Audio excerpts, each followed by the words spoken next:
हर हर महादेव, जय भोलेनाथ। नमस्कार दोस्तों, आप सभी का स्वागत है धर्म ज्ञान के मार्ग में। दोस्तों, हरियाली तीज के दिन महिलाएं भूल कर भी ना करें यह 8 काम, वरना ज़िंदगी भर पछताना पड़ेगा। क्या पहली बार हम व्रत कर सकते हैं इस साल? अधिक मास लगने के चलते, 2 मास लगने के चलते क्या हम कोई भी व्रत कर सकते हैं? इस सभी जानकारी आप लोगों को मैं इस वीडियो में देने वाली हूं, तो वीडियो को अंत तक यानी कि लास्ट तक ज़रूर देखिएगा, जिससे कि सभी जानकारी आपको समझ में आ जाए। तो अगर आप लोग हमसे जुड़ना चाहते हैं, अभी तक मेरे चैनल को सब्सक्राइब नहीं किए हैं, तो चैनल को सब्सक्राइब कर बेल आइकन ज़रूर दबाएँ, जिससे कि जो भी वीडियो मैं अपलोड करूँ सबसे पहले आप तक पहुँचे। दोस्तों, पंचांग के अनुसार इस साल हरियाली तीज 19 अगस्त 2023 दिन शनिवार को मनाई जाएगी। कहते हैं हरियाली तीज के बाद सभी त्यौहार के आगमन का दिन आ जाता है। हरियाली तीज के बाद से भारतवर्ष के लगभग सभी बड़े त्यौहार आने शुरू हो जाते हैं। प्रत्येक वर्ष सावन मास के शुक्ल पक्ष की तृतीया को हरियाली तीज का त्यौहार मनाया जाता है। इसे तृतीया या छोटी तीज के नाम से भी जाना जाता है। आपको बता दें कि हरियाली तीज के बाद ही रक्षाबंधन, जन्माष्टमी और नवरात्रि ऐसे बड़े त्यौहार भी आते हैं। इस दिन से सभी त्यौहार शुरू हो जाते हैं। हरियाली तीज के दिन भगवान शंकर और माता पार्वती की पूजा करने का विधान है। ये दिन महिलाओं के लिए भी विशेष महत्व रखता है। इस दिन महिलाएं सज संवर कर झूला झूलती हैं और सावन के प्यारे लोकगीत गाती हैं। इस दिन हाथों में मेहंदी लगाने की भी परंपरा है, तो इस दिन आप लोग मेहंदी ज़रूर लगाएं।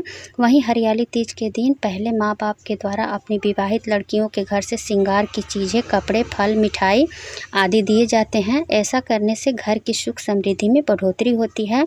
अगर आप एक दिन पहले ऐसा न कर पाएँ तो हरियाली तीज के दिन भी अपनी लड़की के घर यानी कि अपनी लड़की के घर के सारा सामान आप भेज सकती हैं हरियाली तीज के दिन। तो मैं सभी माँ बाप से कहूँगी कि अपनी बेटी के लिए हरियाली तीज के दिन या एक दिन पहले अवश्य ही सुहाग की सामग्री भेजें, जिससे कि बेटी उसे पहन करके और अपना व्रत पूरा कर सके। अगर कोई कारणवश अगर नहीं भेज सकती हैं तो कोई बात नहीं है, अपने आप से ही खरीद कर आपको इस दिन हरे रंग की साड़ी, हरे रंग की चूड़ी और जितना हो सके हरा ही रंग का उपयोग करना चाहिए। अब चलिए जानते हैं दोस्तों कि वो कौन से 8 काम है जो हम सभी महिलाओं को ये गलती भूल कर भी नहीं करना चाहिए, जिससे कि हमारे घर पर कोई बुरा असर पड़े। तो पहली गलती है दोस्तों, हरियाली तीज के दिन महिलाएं भूल कर भी काले या सफ़ेद या भूरे रंग के कपड़े धारण ना करें, क्योंकि इस रंग के वस्त्र पहनना अशुभ माना गया है। हिंदू मान्यता के अनुसार ये रंग शोक और दुख का प्रतीक माना जाता है, तो इसे बिल्कुल भी आप लोग ना करें। सुहागिन महिलाएं ध्यान रखें। दूसरा है दोस्तों, हरियाली तीज का सामान भूल कर भी मंगलवार के दिन ना खरीदें। अगर गलती से फिर भी आप इस दिन खरीद लेते हैं तो मंगलवार के दिन इन चीज़ों का इस्तेमाल बिल्कुल भी ना करें। तो ऐसा कहा जाता है कि हनुमान जी ब्रह्मचर्य होते हैं ना, तो इसलिए सुहाग का सामान जो होता है हमें मंगलवार के दिन बिल्कुल भी नहीं खरीदना चाहिए। ऐसे तो सुहाग की चीज़ें शुक्रवार के दिन खरीदना बहुत ही उत्तम होता है। इस दिन माँ लक्ष्मी का दिन होता है, तो इसलिए हमें भूल कर भी मंगलवार के दिन ये सभी सामग्री को नहीं लाना चाहिए। या कोई भी बेटी जो है यानी कि माँ बाप हैं अपने बेटी के घर भेजना चाहते हैं तो मंगलवार के दिन इस सामान से खरीद कर इस दिन भी ना भेजें। इस दिन से आप अवश्य ही बचें। तीसरा है दोस्तों, हरियाली तीज के दिन सुहागिन महिलाएं काले रंग की चूड़ियाँ भी ना पहने। बहुत सारी महिलाएं हैं, मैं आजकल का फैशन के दौर है, जो काले रंग की चूड़ी, काले रंग का बिंदी सभी महिलाएं को मैं बहुत सारी महिलाएं हैं जो लगा लेती हैं। तो भूल कर भी कोई भी व्रत या कोई भी पूजा पाठ में आपको काले रंग का यानी कि कपड़ा या चूड़ी, बिंदी आपको उपयोग में नहीं लाना चाहिए। भूल कर भी आप लोग ना पहने, चूड़ियाँ ना पहने। आप कोई भी रंग की चूड़ियाँ आप पहन सकती हैं, लेकिन काले रंग का चूड़ी आपको नहीं पहनना चाहिए।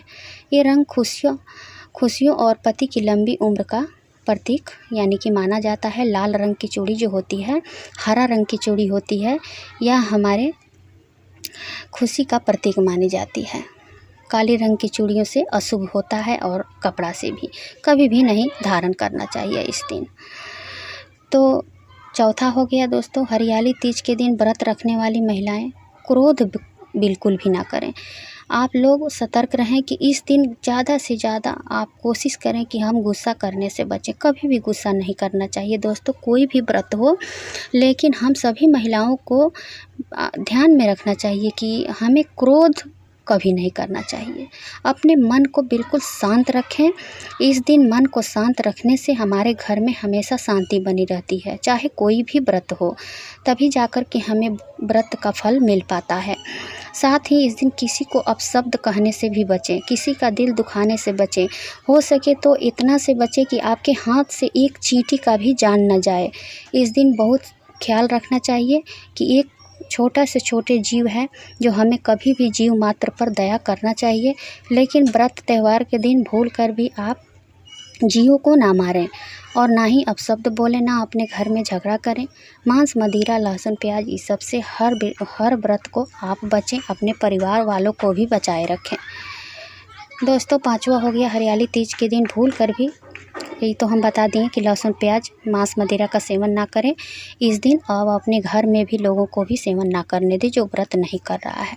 अब हम 6ठा बताते हैं आपको कि व्रत रखने वाली महिलाएं इस दिन सोने से बचें। इस दिन आप पूरी श्रद्धा से भगवान शिव और माता पार्वती का ध्यान करें।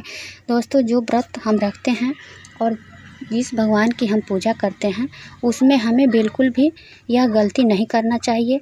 उस दिन ज़्यादा से ज़्यादा उसी देवता का, उसी प्रभु का नाम लेना चाहिए जिसकी हम पूजा कर रहे हैं।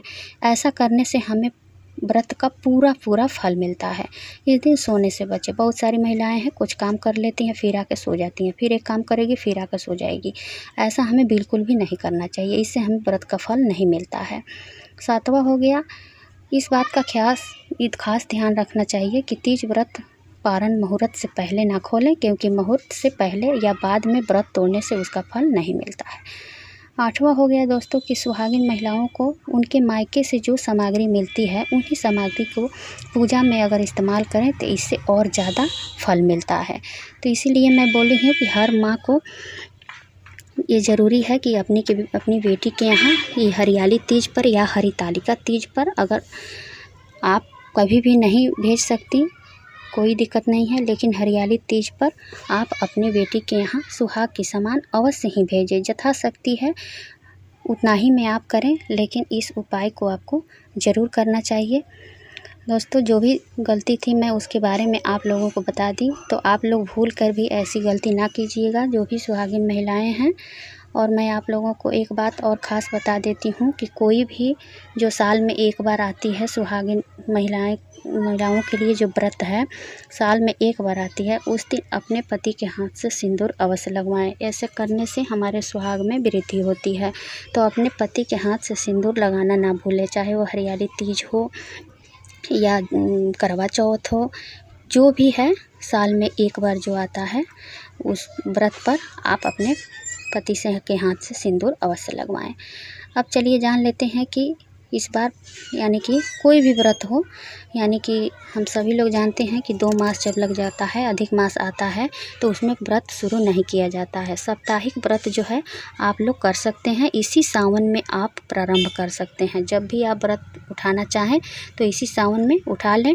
लेकिन आपको कोई भी व्रत हो जो साल वाली व्रत होती है सुहागिन महिलाओं के लिए, वो व्रत हमें सावन के बाद आरंभ नहीं करना है, यानी कि शुरू नहीं करना चाहिए। इसलिए कि 2 मास लगा है, 2 मास में हमें कोई भी व्रत पहली बार प्रारंभ यानी कि पहली बार हमें नहीं उठाना चाहिए। कोई भी साप्ताहिक व्रत है जो हम मतलब कि साप्ताहिक व्रत करते हैं, जैसे 16 सोमवार हो गया, मंगलवार हो गया, बुधवार हो गया, बृहस्पतिवार, शुक्रवार, ये सब व्रत है जो सावन में शुरू करना बहुत शुभ माना जाता है। तो अगर आप लोग करना चाहते हैं तो सावन माह में इस व्रत को शुरू कर लें। लेकिन सावन के बाद कोई भी व्रत हमें शुरू नहीं करना है, इसलिए कि सावन मास ही 2 लगा है, 2 सावन है, सभी जानते हैं। इसी सावन में जो अधिक मास है इसके बाद से हमें कोई भी व्रत शुरू नहीं करना चाहिए। तो उम्मीद करती हूँ कि ये जानकारी आप लोगों को पसंद आएगी। अगर वीडियो पसंद आए तो ज़्यादा से ज़्यादा शेयर कीजिएगा और कमेंट बॉक्स में हर हर महादेव, जय भोलेनाथ अवश्य लिखिएगा। दोस्तों, भोलेनाथ सबके साथ। तब आप लोग हंसते रहिए, मुस्कुराते रहिए, खूब खुश रहिए।